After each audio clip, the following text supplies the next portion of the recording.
Doctor ortho Ayurvedic oil and capsule. अब दर्द भी घुटने टेकेगा। लखनऊ में मुख्यमंत्री योगी आदित्यनाथ ने आंगनवाड़ी कार्यकर्तियों को बांटे स्मार्टफोन। 71 बाल विकास संबंधी परियोजनाओं का किया शिलान्यास। सीएम योगी आदित्यनाथ ने किया जनता दर्शन। अधिकारियों को प्राथमिकता के साथ जन समस्याओं के जल्द निराकरण के दिए निर्देश। नोएडा में अखिलेश यादव ने सरकार पर लगाए गंभीर आरोप का विरोधी रैली में लोगों को जबरन लाया गया। विधानसभा चुनाव में बदलाव की अपील की।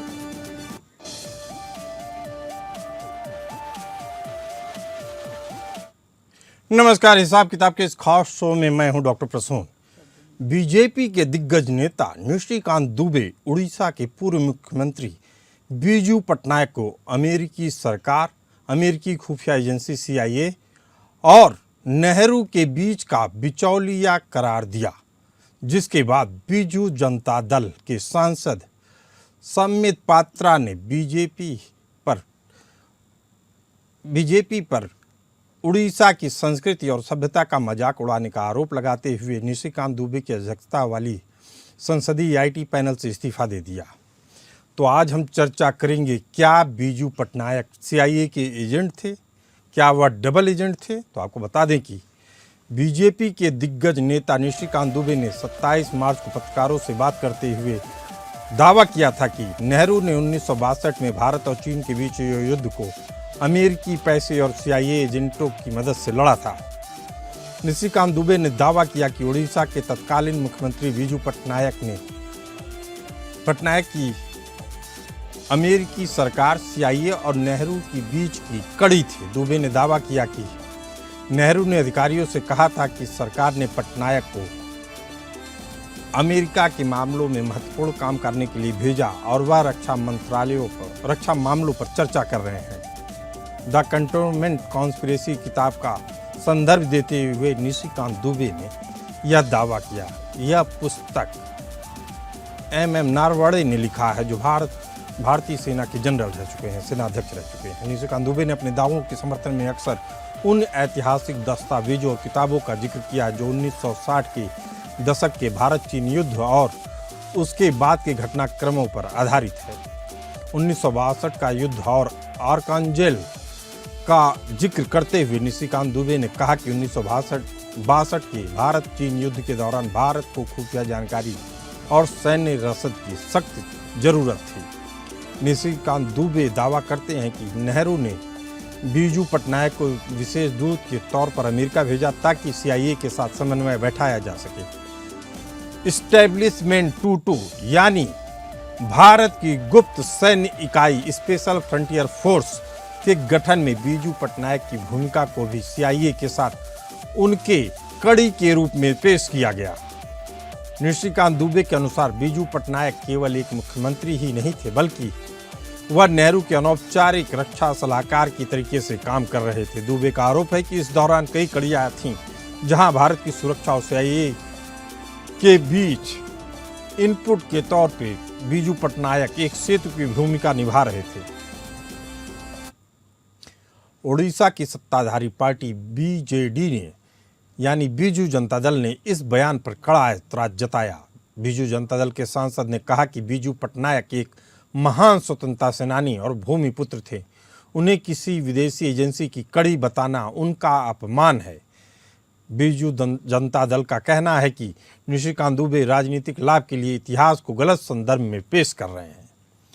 बीजू जनता दल ने कहा कि CIA के साथ कोई समन्वय किया भी तो वह तत्कालीन भारत सरकार के आदेश पर राष्ट्रहित में था, न कि किसी गुप्त साठगांठ के तहत।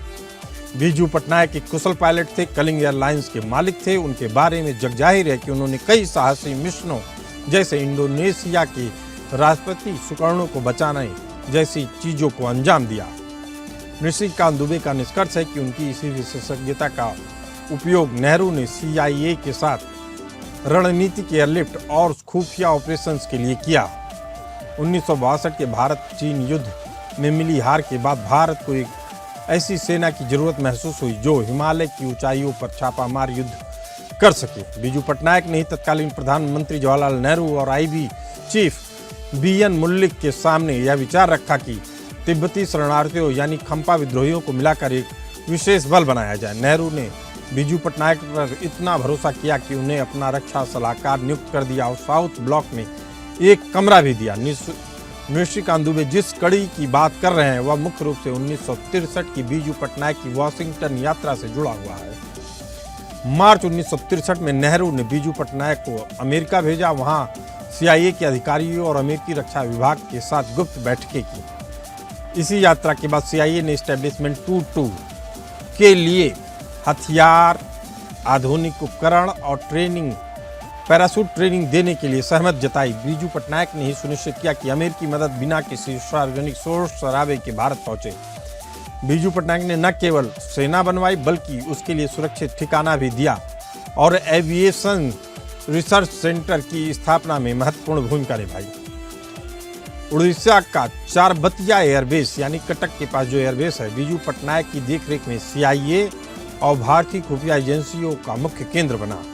यहाँ से गुप्त विमान तिब्बत में टोल लेने के लिए, रसद गिराने के लिए उड़ान भरते रहे। इस यूनिट का नाम एस्टेब्लिशमेंट 22 इसके पहले महानिरीक्षक यानी inspector general major general Sujan Singh Uban के कारण पड़ा। उन्होंने द्वितीय विश्व युद्ध के दौरान 22 माउंटेन रेजिमेंट की कमान संभाली थी और बीजू पटनायक ने उबान के नाम की सिफारिश नेहरू से की थी।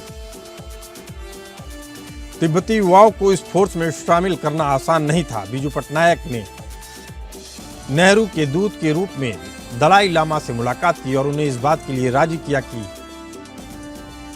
उनके लोग भारत की इस गुप्त सेना का हिस्सा बने।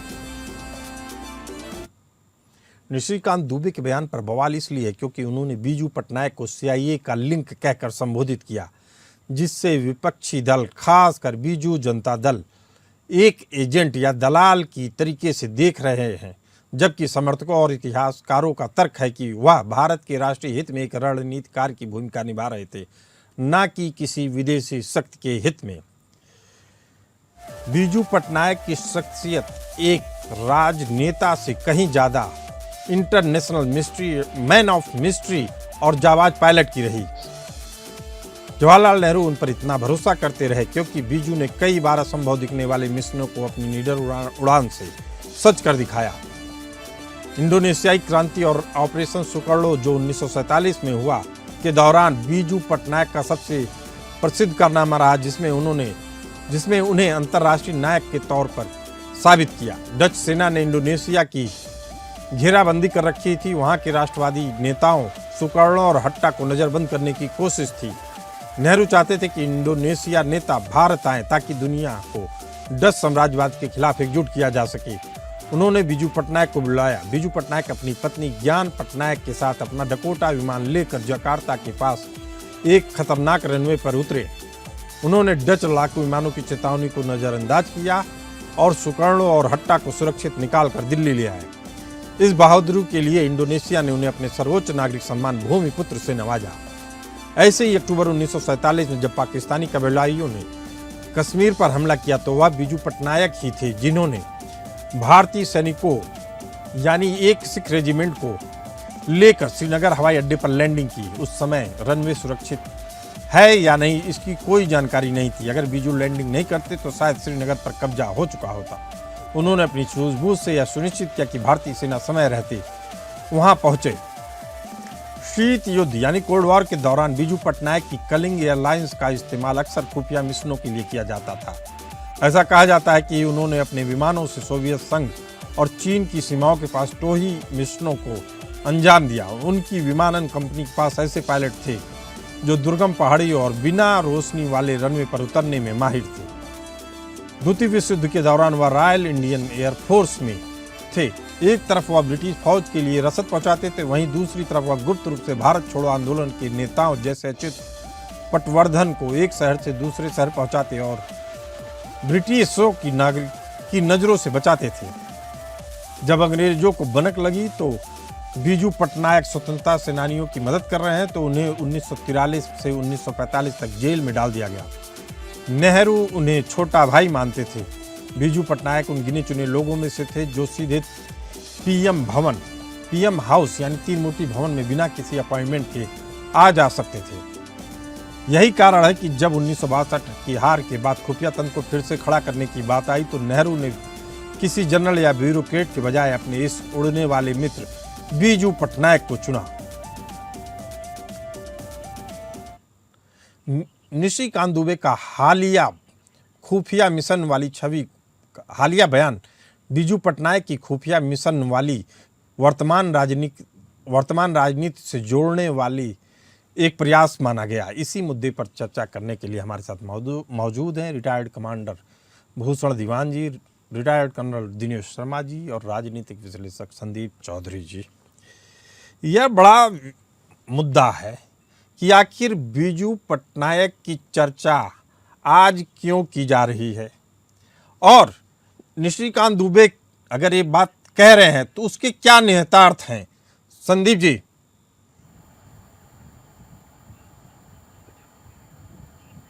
संदीप जी, आपको हमारी आवाज आ रही है? हाँ, मैं सुन पा रहा हूँ आपको। मैं पूछ निशिकांत दुबे जी ने जगह ले ली है गिरिराज सिंह जी। गिरिराज सिंह इस तरीके के बयानों के लिए जाने जाते थे, लेकिन पिछले कुछ समय से उन पर लगाम लगी हुई है। ये नई नई चीजें खड़ी करते रहते हैं। अगर आप निशिकांत दुबे को स्टडी करेंगे या इनकी बातों पर जाएंगे तो सबसे पहले देश के गद्दार ये महात्मा गांधी को साबित कर देंगे, दूसरे गद्दार पंडित नेहरू को साबित कर देंगे, तीसरे गद्दार इंदिरा गांधी को साबित कर देंगे। जितने स्वतंत्रता सेनानी थे उनमें से अगर एक दो का नाम मोदी जी ने ले दिया होगा कि भाई सरदार पटेल ठीक थे, उनको तो ये ठीक मानेंगे। बाकी सबको, चाहे वो लोकदल में चले गए, चाहे वो बीजेडी में चले गए, चाहे वो समाजवादी पार्टी से जुड़ गए, चाहे वो टीएमसी से जुड़ गए, वो सब देश के गद्दार हो जाएंगे। तो मैं नहीं मानता कि निशिकांत दुबे जी जैसे आदमी को बहुत सीरियस लेने की जरूरत है। नहीं, निशिकांत दुबे जी को इसलिए सीरियस लेने की जरूरत है संदीप चौधरी जी। मैं आपको एक बहुत इंपॉर्टेंट पॉइंट बताने जा रहा हूँ। वो ये है कि निशिकांत दुबे जी के बैकग्राउंड को जानना बहुत जरूरी है। निशिकांत दुबे जी के जो परदादा जी थे वो कट्टर कांग्रेसी थे और पंडित नेहरू के जो दल था उसमें उन्होंने बहुत प्रमुखता से भागीदारी निभाई है। और मैं भी आपको एक चौंकाने वाला तथ्य बताता हूँ संदीप चौधरी जी, आप भी चौंकेंगे कि जिस दल की बात कर रहे हैं कांग्रेस की, उसी दल की नेता इंदिरा गांधी ने इसलिए उनसे नाराजगी जताई बीजू पटनायक से, चूंकि वह उनके विपक्ष में जो कॉमरेड वाली गुट था उसमें जाकर उन्होंने इंदिरा गांधी का विरोध किया। इंदिरा गांधी ने इस बात को कभी नहीं भूला और उसके कारण बीजू पटनायक को भले ही इंडोनेशिया ने सम्मान दिया हो, किसी और देश ने सम्मान दिया हो, लेकिन इंडिया में उनको वह सम्मान नहीं दिया गया। और जो किताबें आ रही हैं, जो अब चीजें खुल के आ रही हैं, उसकी प्रेरणा इंदिरा गांधी ही रही है। संदीप चौधरी जी, सीआईए एजेंट की कड़ी वाली बात भी इंदिरा जी ने ही फैलाई थी। जी देखिए, मैं आपको बहुत महत्वपूर्ण बात ये बताना चाहता हूँ कि भारतीय राजनीति में किसी भी व्यक्ति को नेता बनाने वाली जनता होती है और उड़ीसा की जनता ने जितने लंबे समय तक बीजू जनता दल को या कहिए बीजू पटनायक जी को मौका दिया और उनके बेटे को मौका दिया नवीन पटनायक को, उन्होंने आज तक इतना किसी को प्यार नहीं दिया, इतना सम्मान नहीं दिया। और मैं उड़ीसा बेहद अहम बात आप कह रहे हैं कि बीजू पटनायक की निष्ठा पर शक नहीं किया जा सकता है, लेकिन कमांडर भूषण दीवान जी, आपसे यह जानना चाहेंगे द कंटोनमेंट कॉन्स्पिरेसी जो नरवणे जी ने लिखी है, उन्होंने बीजू पटनायक को स्पेशल एनवाय सीआईए लिंक बताया है। अब सवाल ये उठता है कि यह जानकारी भारत की सेना के लिए कैसे महत्वपूर्ण है, भारत के इतिहास में क्या सतर्कता बरतनी चाहिए जिसके कारण से यह घटना उद्धृत की गई है, यह समझना चाहते हैं हमारे दर्शक भी और मैं भी। जी सोन जी, धन्यवाद। ये सीधा पॉलिटिकल मोटिव है। जो काम बीजेपी ने किया है, मेरी समझ में पंजाब में अकाली दल को खत्म करने का धीरे धीरे और पूरी तरह सफल नहीं हो पाए, जो काम केरला में कर रही है बीजेपी, जो काम ये हर पॉलिटिकल पार्टी करती, जो काम तमिलनाडु में कर रही है, अभी ये 15-20 साल से बीजेडी इकट्ठे करते हैं। पिछले 5 साल से 7 साल से अलग अलग चले हैं। सॉफ्ट अपोजिशन बीजेपी जो है बीजेडी के अगेंस्ट सॉफ्ट अपोजिशन के तौर पे आई है। अभी उसमें सेंध मारना चाहते हैं। क्यों? 2029 में चुनाव है, तो लोकसभा के भी और विधानसभा के भी, तो उसमें वो अभी से शुरू दीवान साहब, मैं सेना के मद्देनजर समझना चाहता हूं, नरवणे साहब अगर इस बात का उद्धरण अपनी किताब में दे रहे हैं तो उसके पीछे उनका क्या मकसद है, यह मकसद समझना चाहते हैं। देखिए, मैं नरवणे साहब की किताब तो पब्लिक में अवेलेबल नहीं है, मैंने पढ़ी नहीं है। नहीं, मैं इस पे ये वाली किताब पब्लिक डोमेन में उपलब्ध है जिसकी बात मैं कर रहा हूँ। 4 स्टार्स वाली किताब अभी उसमें है द कंटोनमेंट कॉन्स्पिरेसी, ये 2025 में छप चुकी है, द कंटोनमेंट कॉन्स्पिरेसी, और इसमें कई उद्धरण दिए गए हैं जिसमें इनका जिक्र किया गया है बीजू पटनायक जी का, और उसमें यह भी बताया गया है दीवान साहब कि सेना के कई अधिकारियों ने, शीर्ष अधिकारियों ने नाराजगी जताई कि आप एक प्राइवेट पर्सन को क्यों ऐसे मामलों में सीधी दखल देने का आप परमिट दे रहे हैं। नेहरू जी से नाराजगी जताई सेना के कई लोगों ने, यह बात उद्धृत है जी। धन्यवाद प्रसून जी, पर मैं ये समझता हूँ जरूरी नहीं आदमी के पास एक ऑफिशियल पोस्ट हो। जो काम किया है बीजू पटनायक ने इतिहास में रिकॉर्डेड है। वो इंडोनेशिया के टॉप लीडर्स को डच कैप्टिविटी से निकाल के लाना बड़ी महानता है। ये गवर्नमेंट नहीं कर सकता, तंत्र नहीं कर सकता था। क्यों करेगा तो बड़ी बदनामी होगी, खुफिया तरीके से करना था। और जो काम किया गया, जो SFF खड़ी की गई, ये SFF जो है ये CIA ने शुरू में खड़ी की थी, एस्टेब्लिशमेंट 222 मुस्तांग में, पोखरान में मैंने विजिट किया हुआ एरिया, चाइना का अगेंस्ट प्रेशर डालने के लिए। तो जब वो सक्सेस नहीं हुआ और 1962 के बाद, जब ये युद्ध के बाद नवंबर में ये इसको SFF बना दिया। ये अभी जो आप पता है, अभी जो गलवान इंसिडेंट हुआ, उस स्कर्मिश में के अंदर भी SFF ने बड़ा अच्छा काम किया है। तो मैं समझता हूँ कोई भी पुराना उसका इतिहास रहा हो, पर हमारे लिए देश के लिए तो अभी मिनिस्ट्री ऑफ डिफेंस के कंट्रोल में है, तो हमारे डायरेक्टली रॉ के कंट्रोल में है। आपका कहना साफ है कि आपस में कोई देश के हितों में कोई टकराव नहीं था, चाहे सेना कर रही हो या प्राइवेट पर्सन कर रहा हो। कर्नल दिनेश शर्मा जी, आपसे समझना चाहेंगे कि आखिर इस्टेब्लिशमेंट 22 या जिसको SFF कह रहे हैं, आखिर उसको गुप्त रखने की जरूरत क्या पड़ी और दशकों तक क्यों गुप्त रखा गया, और क्या ये ऑर्गेनाइजेशन अभी भी भारत में काम कर रही है? जी डॉक्टर साहब, आपके सवाल का जवाब देने से पहले मैं कुछ अपना विचार रखना चाहता हूं। जी जी। देखिए साहब, आज की तारीख के अंदर आप अगर इतिहास के अंदर जिसने जो डिसीजन लिए हैं, अगर आप उनका पोस्टमार्टम करने लगेंगे तो आपको दुनिया भर के उसके अंदर कमियां नजर आएंगी। लेकिन हमें ये भी नहीं भूलना चाहिए कि उस व्यक्ति ने, जब उस ऑर्गेनाइजेशन ने उस समय जो डिसीजन लिए थे, वो डिसीजन जो है हमारे देश या हमारे देश के हित के अंदर बहुत बढ़िया कोर्स ऑफ एक्शन होगा। अब बात करते हैं, आपने बात की SFF के बारे में, उसके बारे में मैं ज्यादा बातचीत, मुझे ज्यादा ज्ञान नहीं है, लेकिन मैं ये कहना चाहता हूं कि अगर किसी देश, ये हर एक देश का अधिकार है कि अपनी सुरक्षा से जुड़े हुए मुद्दों Dinesh Sharma ji, special frontier force की बात कर रहा हूं, ये बनाया गया था चाइना को और तिब्बत को एक तरीके से अलग करने के हिसाब से, और वहां एक पावर फैक्टर डाला गया ताकि चाइना अपनी मनमानी न कर पाए तिब्बत में, जिसको सहयोग दिया भारतीय सेना ने और CIA ने। सवाल बस इतना था कि क्या बीजू पटनायक ने इस मदद के बदले कोई निजी मदद ली, यह बड़ा सवाल है। वह भी तब जब बीजेपी के दिग्गज नेता निशिकांत दुबे ने उन्हें CIA का लिंक करार दिया, भारतीय सेना और CIA के बीच का लिंक करार दिया है, जिस पे विवाद उठ रहा है। बीजू जनता दल ने कड़ा ऐतराज जताया है। इस पर चर्चा करने के लिए हमारे साथ मौजूद हैं कर्नल दिनेश शर्मा जी, कमांडर भूषण दीवान जी और संदीप चौधरी जी।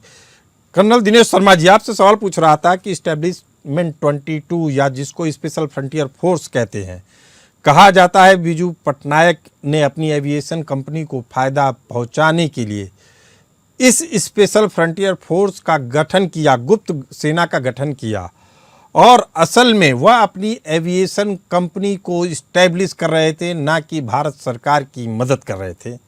हालांकि सरकार खुद समझती है कि क्या उसके हित हैं, क्या अहित हैं। ऐसे में कई डार्क डील्स किए जाते हैं। कर्नल दिनेश शर्मा जी, आपसे समझना चाहता हूं कि क्या किसी प्राइवेट प्लेयर को इस तरह का खेल करने की अनुमति दी जानी चाहिए या नहीं? देखिए, जब हम बात कर रहे हैं बीजू पटनायक साहब के कंट्रीब्यूशन की इस देश की सुरक्षा और इस देश के इंडस्ट्रियल डेवलपमेंट के लिए, तो हमारे पास कोई ऐसा सफिशिएंट जहां डॉक्यूमेंट्री एविडेंस नहीं है कि उन्होंने एसएफएफ को रेज करने की एवज के अंदर अपनी एविएशन कंपनी को जो है उनको किसी प्रकार का जो है दिनेश शर्मा जी, यह बात खुलकर आ चुकी है पब्लिक डोमेन में कि उन्होंने कई बार रसिया के खिलाफ या चाइना के खिलाफ कई ऐसे मुहिमों को अंजाम दिया अपने एविएशन जहाज़ों के जरिए। जो उनके एविएशन कंपनी में जहाज़ थे उसके जरिए उन्होंने कई ऐसे मिशन को अंजाम दिया जिसमें खुफियागिरी की गई। अब सवाल बस इतना उठता है कि क्या किसी राज्य के मुख्यमंत्री को इस तरह के कामों में हिस्सा लेना चाहिए? किसी देश की सुरक्षा एजेंसियों के लिए क्या यह उचित बात है? जी डॉक्टर साहब, देखिए, ऐसा है कि कोई भी देशभक्त, चाहे वो राजनेता है, चाहे वो सैनिक है, जहां आम सिविलियन आदमी है, अगर वो इस पोजीशन के अंदर है कि वो देश के लिए अपनी सेवाओं का कंट्रीब्यूशन दे सकता है, तो मेरा ये मानना है कि इसके अंदर कोई किसी प्रकार की कोई गलत नहीं है। गलत नहीं है। दीवान साहब, जल्दी से आपसे जानना चाहेंगे कि जो डार्क डील्स होती है, क्या वे हमेशा देशभक्ति की श्रेणी में आते हैं या इसके पीछे भी बहुत सी विदेशी ताकतें होती हैं जिसका हमें अंदाजा ही नहीं होता है? दीवान साहब। मानता हूं आपकी बात प्रसून जी, पर आप देखें सीआईए ने ट्रेनिंग दी है उन लोगों को। 250 पौने 300 लोग जो थे, तिब्बतन फाइटर्स जो थे, रिबेल्स जो थे, उनको ट्रेनिंग दी है और माउंटेन वॉरफेयर में जाके ट्रेनिंग उनको दी गई है। अगर वो डिसबैंड हो गए हैं तो हमारे काम में आ रहे हैं। उन्होंने अभी रिजांगला में 2020 और 22 के बीच जब गलवान हुआ था उस टाइम हमारा काम किया उन्होंने। और डिसबैंड होने के बाद, वो कब की बात है, 14 नवंबर 1962 जो जवाहरलाल नेहरू का जन्मदिन था, आज उसको 60 साल 62 साल हो गए हैं। तो मैं समझता हूं, वैसे तो देखिए आप हमारी राजपूताना राइफल्स हैं, गुरखा राइफल्स हैं, ये अंग्रेजों के लिए लड़े भाई, अंग्रेजों के लिए लड़े हैं, तो क्या उनको हमेशा हम शक की नजर देखते रहेंगे? अब तो भारतीय सेना के अंग है, भारत देश के अंग है। इस हिसाब से उस टाइम बनाया गया, 3 साल 4 साल रहे वो, 1960 से 62 तक 2-3 साल रहे। जब भारत के काम में आ रहे हैं तो हमें तो गर्व होना चाहिए ऐसे लोगों पे जो उन्होंने काम किया है, एरिया को जानते हैं। और सबसे बड़ी बात, उनको चीन के अगेंस्ट बहुत गुस्सा है। उन्होंने चीन तिब्बत को मुक्त कराना है, हमें करा नहीं पाए वो। कराने पाए, यानी बीजू पटनायक की मंशा पर शक करना बेमानी है। संदीप चौधरी जी, आपसे जानना चाहेंगे, कामराज गुट में जाने के कारण बीजू पटनायक को कांग्रेस ने नजरअंदाज कर दिया था लंबे समय के लिए। काफी लंबा समय हो गया, उनको वो सम्मान नहीं मिला, न पद्म विभूषण मिला, न भारत रत्न मिला, जबकि नवीन पटनायक इसकी मांग करते रहे जो 20 साल तक मुख्यमंत्री रहे, लेकिन उनकी पहचान को नजरअंदाज किया गया। संदीप चौधरी जी, इसे भारतीय राजनीति की चूक कहेंगे या राजनीतिक रूप से उनकी मंशा पर शक कहेंगे? संदीप चौधरी जी। देखिए पुण्य प्रसून जी, राजनीति में बहुत सारी चीजें चलती हैं। अब आप ये देखिए कि अगर हम ड्रीम गर्ल या इंडस्ट्री की बड़ी हीरोइन देखें तो मंत्री तो हेमा मालिनी बन जानी चाहिए थी, लेकिन प्रधानमंत्री को लगा स्मृति ईरानी एजुकेशन मिनिस्टर होनी चाहिए। तो कुछ चीजें नेताओं के ऊपर डिपेंड करती है कब कहाँ किसको क्या देना है। और केस के अंदर आप कह रहे हैं इंदिरा गांधी जी ने सही व्यक्ति का चुनाव नहीं किया। संदीप चौधरी जी, मैं अपनी बात कंप्लीट कर लूं।